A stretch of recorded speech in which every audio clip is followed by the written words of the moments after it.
Klaus, settle down, settle down. Now, after 6 years, 5 months, and 2 days, we're almost done with school. We're so close. We have one lesson left to go. But first, we need to recap this lesson that we're talking about right now. I'm Alex. Oh, man, I haven't even picked a major yet. What are we doing here? I guess I'll major in Umbrella Academy. I'm Pete. And we are going to be talking about Umbrella Academy Season 4, Episode 5, 6 years, 5 months, and 2 days, which is on Netflix now. So go check it out if you haven't, because we're going to spoil it. But to jump right into it, bunch of literal and figurative trains running at the same time. Lila and Five are trapped in the timelines, initially trying to get home, and then initially after that, starting up a romantic relationship. Yeah, what everybody wants. Yep, there you go. Awesome. We'll talk about that in a moment. I'm sure ultimately they do head home once they figure out how to get out of the subway station. Classic New Yorker problem. Meanwhile, Viktor and Reginald are teaming up to try to track down Ben and Jennifer, who are about to start the cleanse. Viktor is trying a last-ditch effort to stop them before Reginald decides to kill one or both of them. On the other end of the spectrum, Jean and Jean are being manipulated by Cy Grossman, who, spoiler, turns out to be Abigail in disguise, kills new Jean, mom. not Jean, and then dresses up as Jean and eats a bunch of ice cream. Last, and there's actually two more. Last Diego and most least. Most least. Last and least is Diego and Luther get into some shenanigans at the CIA. And last and most least, Klaus has been buried alive, and Alice and Claire go to find him and blow up a dude's testicles in the process. So, I mean, you love Klaus, Alex, so I can't wait to hear what your favorite take on this great storyline involving your favorite character. Mm-hmm. Now, to jump right over to that, actually, Justin, or just generally speaking, I know we all seem pretty disappointed in the last episode. Do you think they've turned it around in episode 5? Wow. Can barely He took a big hit together. of that take and was coughing like a maniac. Well, I imagine this was, Pete, your least favorite episode of television of all time, not just the Umbrella Academy. Well, it definitely wasn't my least. I thought the other one was a little bit more upsetting, but I feel like we're getting in the right direction now. So I was happy by the end. So but you were mad at the infidelity, I would assume. Oh, Big yeah. Mad. Yeah. But I was screaming. I was yelling at the TV, throwing things. It was not fun.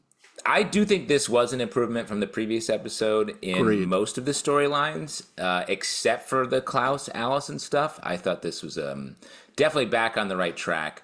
Though having only one episode left, I'm like, it feels like, how are we gonna bring all of this together? It's a big lift, yeah. Especially for like Klaus, Allison, finding a good landing place for Luther. We've mentioned Sloan. We've heard Sloan mentioned a couple times. She hasn't showed up yet. I do feel confident in the Diego Lila plot. I feel like that actually was doing a lot of work in this episode. Some working away, as Pete is worried about, but also I think Diego is learning some stuff. Yeah, he is. Let's see. Yeah, I will say, totally honestly, I'm on board with what you guys are saying. I do want to talk more about how problematic the Lila 5 storyline was in general. Very down on that, very down on the Klaus stuff as well. The issue that I am having right now is the point you got to, Justin, which is we are 5 episodes out of a 6-episode season, and everybody is mostly goofing around this episode, which to me indicates like you maybe even had too many episodes with 6 or something like that. Like, we were doing pretty well in the story, and now we're taking a bunch of wanders. Guys, Yes. The last episode is like 3 hours long, and it'll be able to wrap up all this stuff. So I'm sure it's 3 hours. I don't know if because it has to be. There's so much stuff to do. How could it be less than 3 hours? It's not even about wrapping.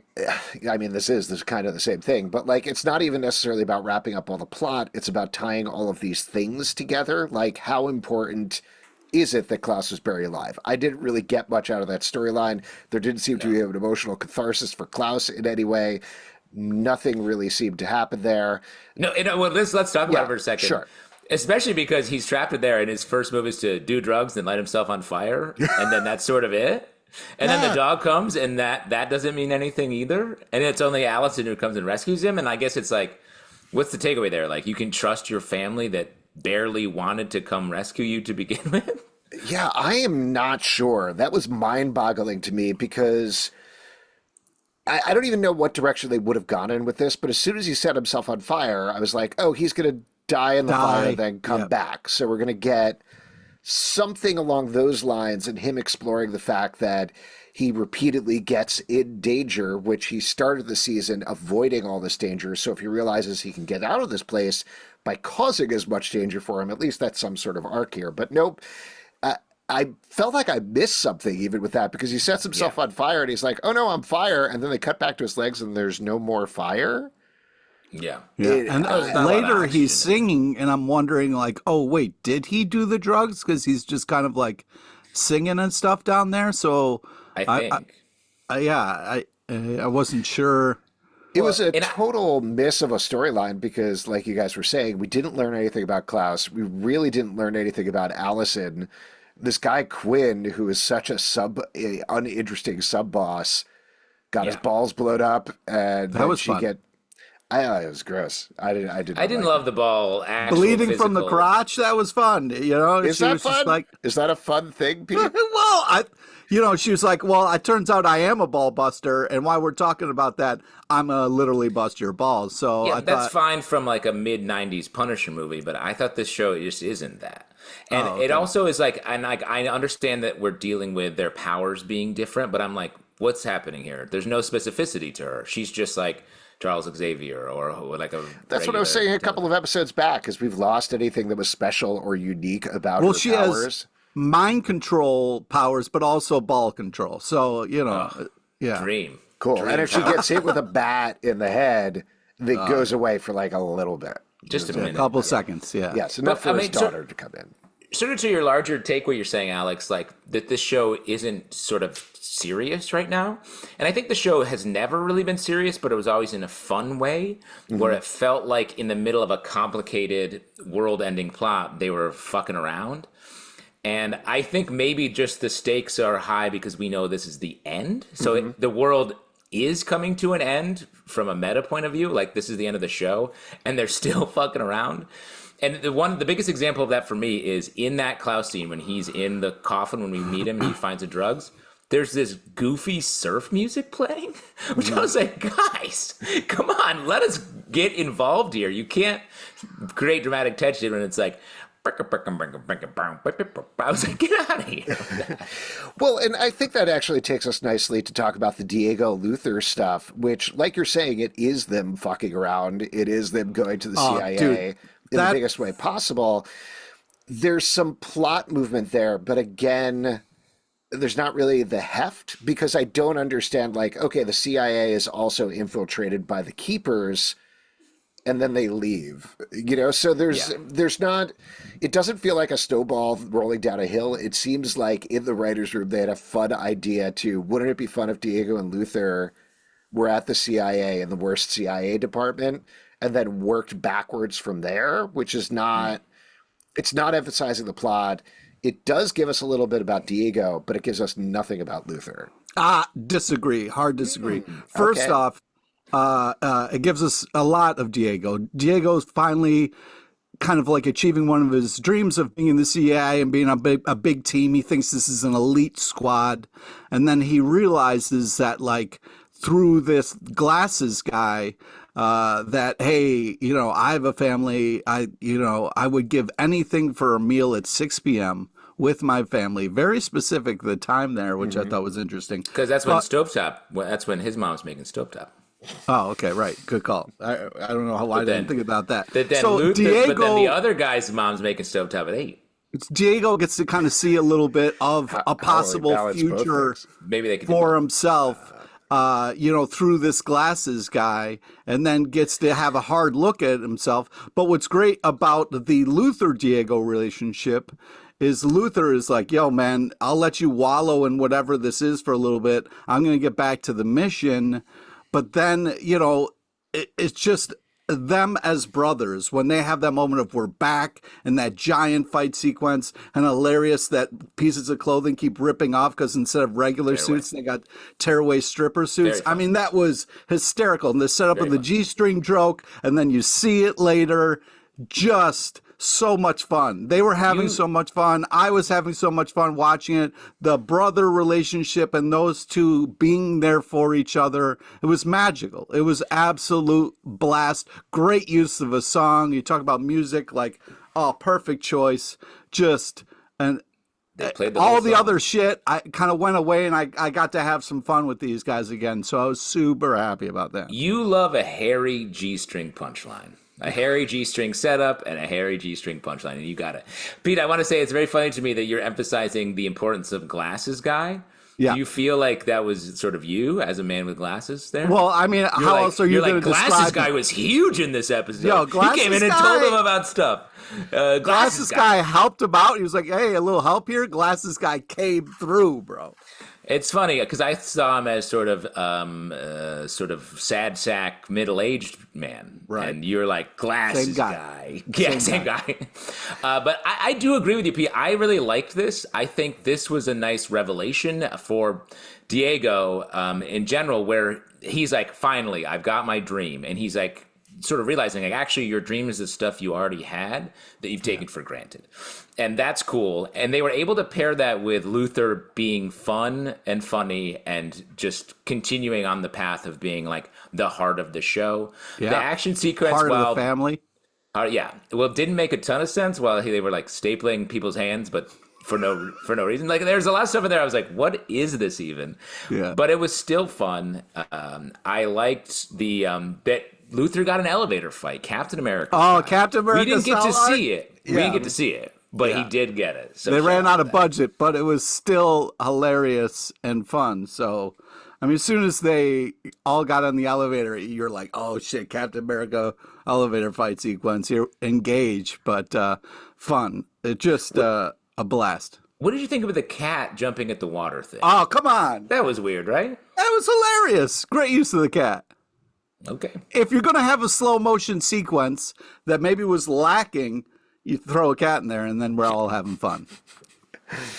You got it. Well, I'm glad you guys had a nice time. That sounds You hated it. For you. No, I didn't hate it. I think it really is affecting me, the one episode to go thing where I don't want hangout stuff anymore. I think maybe I'm getting the continuity of this wrong. I should have looked this up. But thinking about last season where they had Luther and Sloane's wedding as the second to last episode, if I remember correctly, that's something to me like really... That was them refusing the call as hard as possible and being like, world's ending, let's throw a wedding and get drunk and have a party. But we learned a lot about the characters. We dug into it. There were fun, goofy moments. There was plot movement as well. It felt better structured for the season versus it's just this jumble of a lot of stuff happening with a lot of people where they're all separated. I won't harp on this point too much longer, but I think that's what affected me with the Luther Diego thing. And just so Alex loves when families are together, and just for the listener, Alex's family is standing right behind him while we're podcasting. They are. They're always there. They're always supportive. All lined up. So quiet. They're Daddy, so can you good. say something really fucked up now in a weird sexual way? And I'm like, all right, if you want me to. You got it, child son. Please stop. Sure. I have a theory, just based on these two plot lines we've talked about. Yeah. Is there something to the idea that these characters are now living in their own separate genres even when they go their own ways? Like Allison, the cop show actress, lived literally a cop show thing. She was way too aggressive. It didn't, it was just about the violence, basically. I'm an actor. Yeah. No, she says, I'm a motherfucking actor. Yeah, I'm a motherfucking actor. Did you feel that, by the way, Justin? Yes, I did. Justin, were you seen? Yeah, I was seen. I whisper that line to my pillow every night before I go to bed. But like she's in a gritty, like, 90s cop show, homicide style. Mm-hmm. Luther and Diego are in like a goofy buddy comedy. And that's what we see. We literally see that. Yeah. Klaus is in a drug movie. Asian man. So we get the drug sequence, even though he's in a coffin. And like, that's an interesting idea. It just feels like there's not enough time or energy to explore it in this episode. And I don't know how they recombine the genres in a way that makes it feel like a meaningful choice here in the final season. Let me ask you before we move on from the Klaus. Did you guys think it was weird that when he got trapped in there, it was a metal kind of casket, and then when he got let out, it was wooden? That didn't bother anybody else? I didn't notice that. Oh, okay.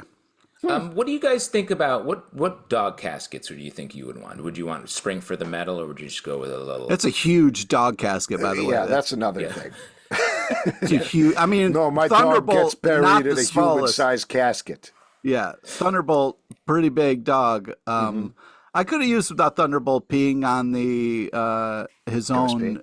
Well, you got to mark your territory. Well, what did you overall? As a ghost, I'm pissing on my grave. I have a note actually in my notes to ask you, Pete. How did you feel about Forrest Whitaker's performance in this? Because you're a big fan.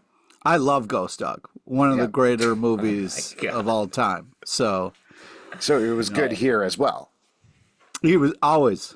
Every time you see Forrest Whitaker, he's killing it. He says yes to a lot, I will say. Hey, you watch your mouth. You watch your mouth. Did you feel like we should have seen Thunderbolt's bones or corpse in the coffin alongside? Because that's usually how it works, right? Coffin? Dogs evaporate. Oh, Obi-Wan style.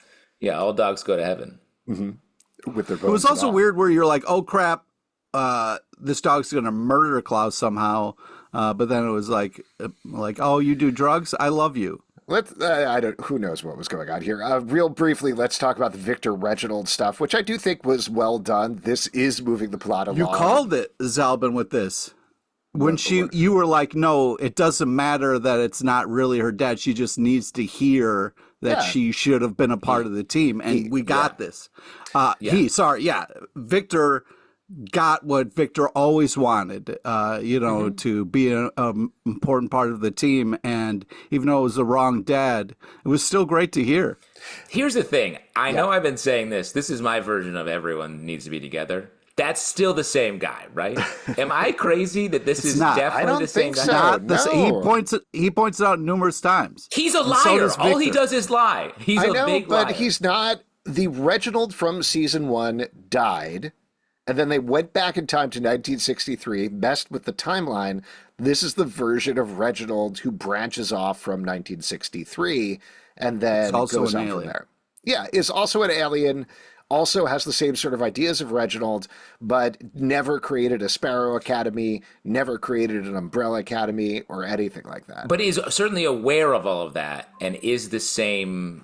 Oh, wait, no, he did create the Sparrow Academy, actually. Yes. So, that's what I'm saying. I just feel like we're getting away with a lot of, that's not you. And I'm like, what? How are you trusting this man? This is the man. It's not, there's no difference here. That I do think that is what Viktor needed to hear, and that's a great moment of catharsis for Viktor. Yes. I felt it. The respect that Reginald is giving Viktor is based off the fact that Viktor is super powerful. So I do think there's an emptiness there in terms of what Reginald is saying. It's not, I'm a different person and I respect you for who you are. It's, I'm a different person and I respect you because you're extremely powerful and you're a great asset to me. Yeah.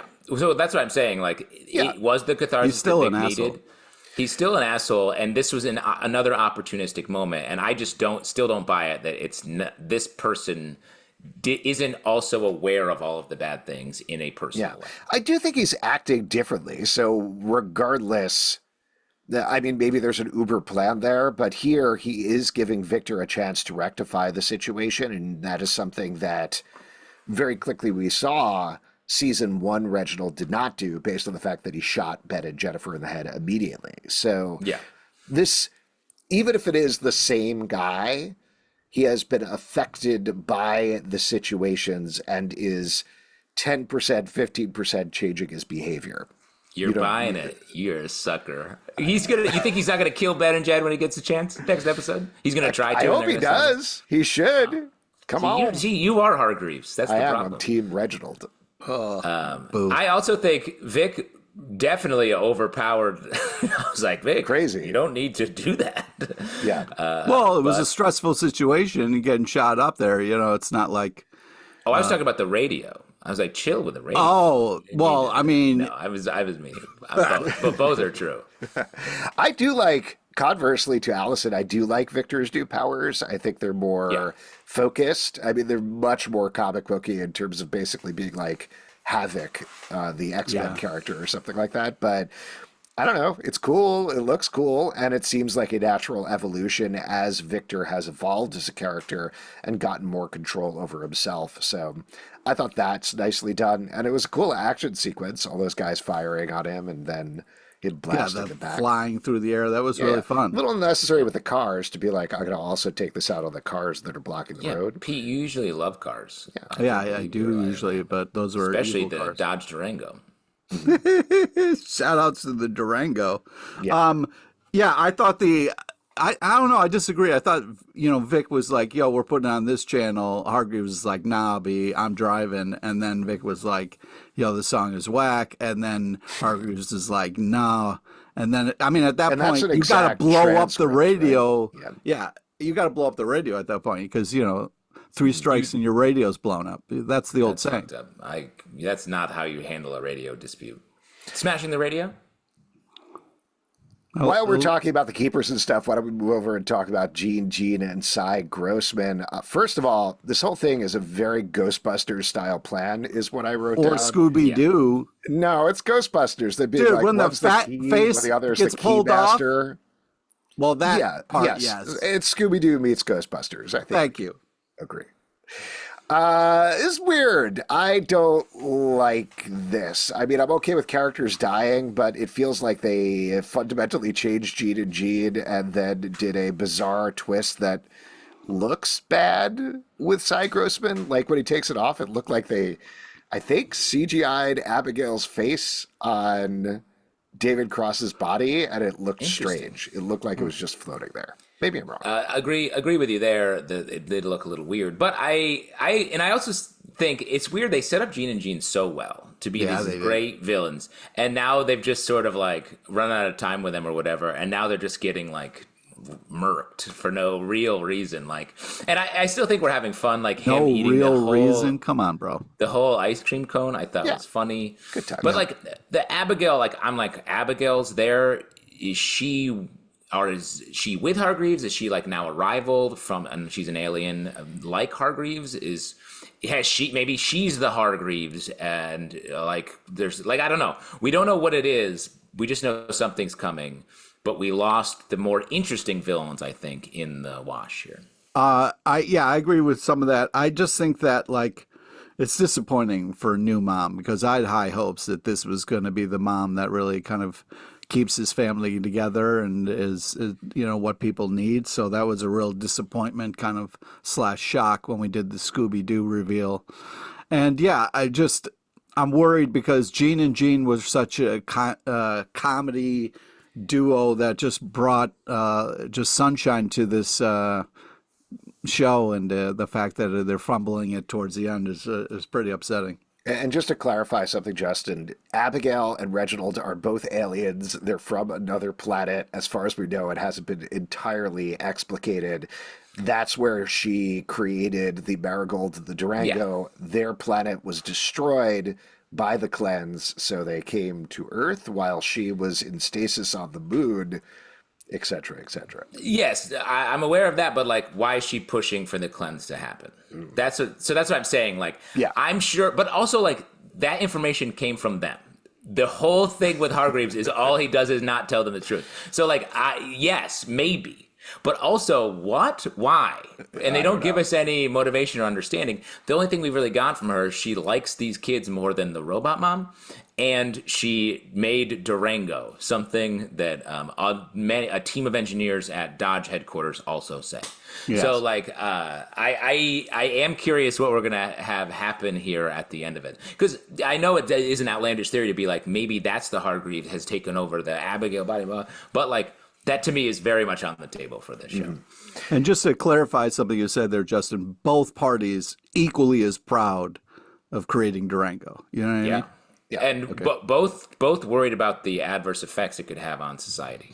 The Dodge cleanse is one that we have to contend with in our reality. Very briefly, just to mention Ben and Jennifer, we get them being madly in love with each other because their brains have changed. We wander over to a abandoned department store and collapse there. Tatfords. Yeah, there you go. And that's pretty much it. Well, they have a pullover makeout sesh, which Yeah, I mean, is fun.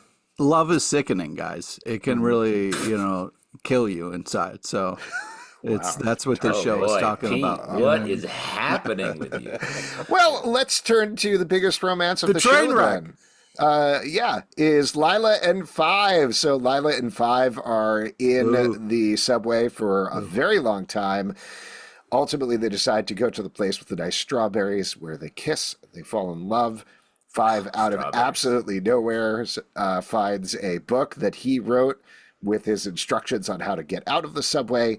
He holds on to it for 5 to 6 months, and then they do leave the subway, or at least she leaves the subway by the end. Pete, you have a question about this story? Well, just some corrections on what you're talking about. First off, I think we've all done that when we crawl down on the subway tracks. If you look down there, everything from your own timeline is down. A lot of treasure. Yeah, there's a lot of treasures there. So yeah, most of my treasures are rats, but I hear you. Yeah. Well, you can learn karate that way if the rat family takes you in and teaches you. You can learn a lot of things. Yeah. But a lot of rats know karate, right? And let's just be clear, they weren't humans that knew karate; they were mutated into rats. They were a rat in a cage that learned karate and was later mutated into a giant rat. Yeah, the most normal explanation. All you have to say is rats know karate, and we know exactly what you're talking about. You don't need to explain it every time. But I would like to say that they opened the show with a really creative, amazing shot. I love the kind of like above look at the opening of the subway doors. It was kind of pretty magical what they did there. Well, shouts to this opening sequence, which I did really enjoy. It set up the romance that happened later between them in a way that I was like, shouts to them for not paying it off right in the beginning here. And shouts to the Tragically Hip, a great Canadian band. We get Ahead by a Century here, which is also the theme song to And with an E, also on Netflix. If you watched fun fact. If you like the opposite of this show, some Canadian small town growing up stuff. But I did like this sequence. And they played the whole fucking song in this one, too. Yeah, they sure did. One of the things that Alex brought up that, they kind of sit down to talk about, like, he does come forward and say, hey, listen, I have this book. And what was crazy was, I mean, they showed how fast time was going, because when they had that conversation, I was like, oh, he has nothing to hide. He literally just found that book. And he was like, oh, I've had it for 5 months. I was like, oh, fuck, dude. No. It would have been so much better if you just came clean right away and said, hey, look what I found. Well, that's because he's a child, and this is his first real relationship with a human woman who is his brother's Are you wife, not who's also counting his sister. That mannequin The relationship? mannequin, Alex. That's Yes, How dare you. I guess it makes sense. every that he'd be like, mannequin I don't- listener of ours just threw their headphones off in exactly. rage, and they are right to. They are right to. I'm sorry, I forgot that we have a huge Mannequin and Mannequin 2 loving audience. So I apologize. Who doesn't love those movies? They're the best. I have no problem. I believe a rat knows karate in Mannequin 2 as well, if I'm remembering it correctly. Yeah. Interesting. Or is that And- Splash 2? I'm and working with an E. overtime to try to think of the cool guy with the shades in those Shades? movies. So, So two funny. things I want to say about this. One, this is problematic because of the age gap. There's nothing on the actors. I want to be 100% clear because they're just doing their jobs.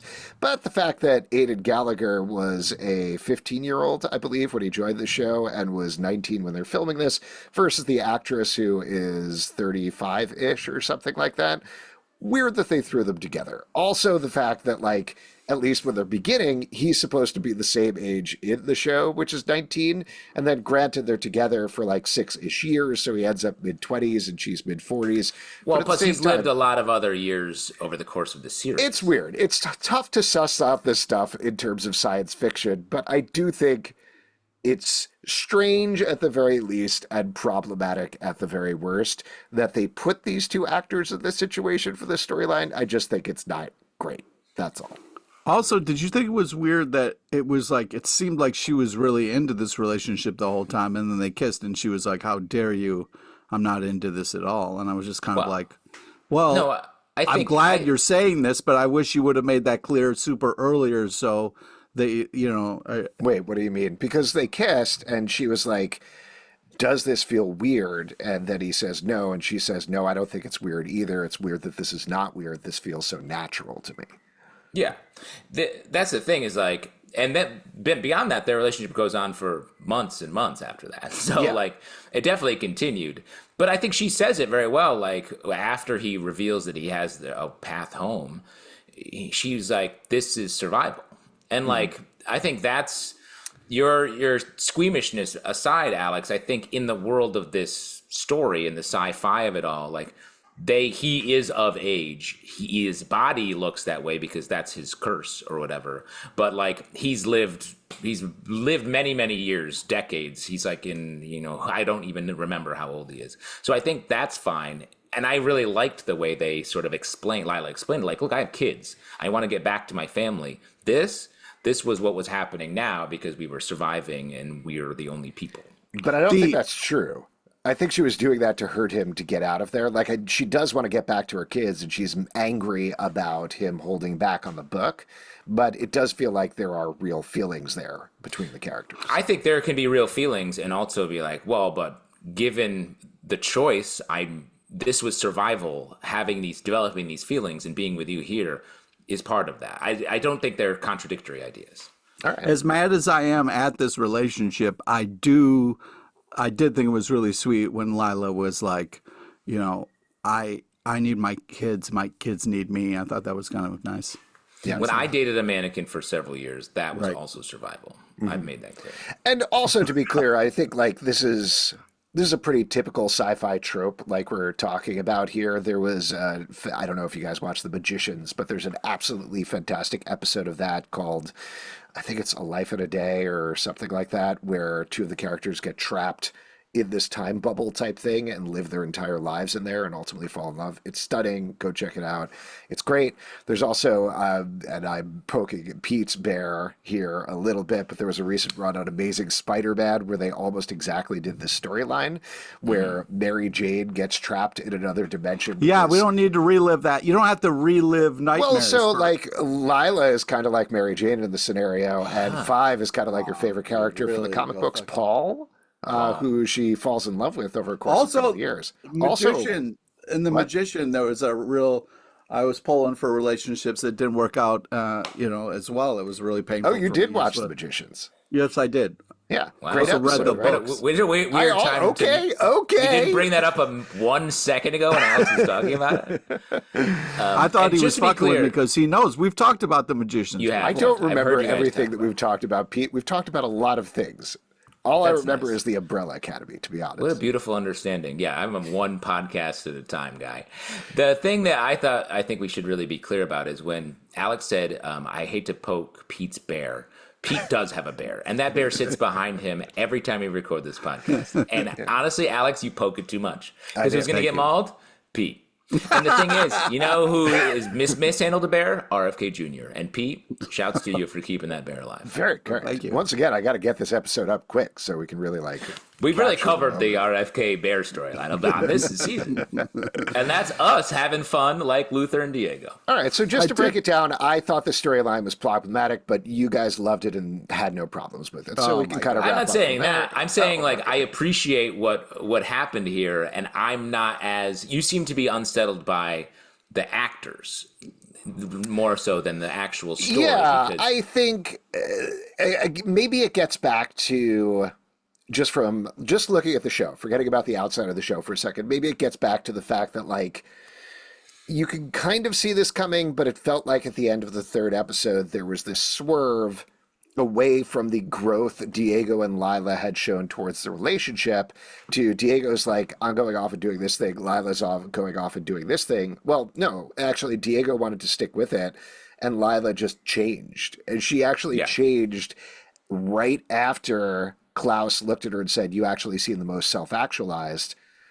And then she She's went like, off I'm and, not. yeah, haha, got you. I'm actually the least self-actualized.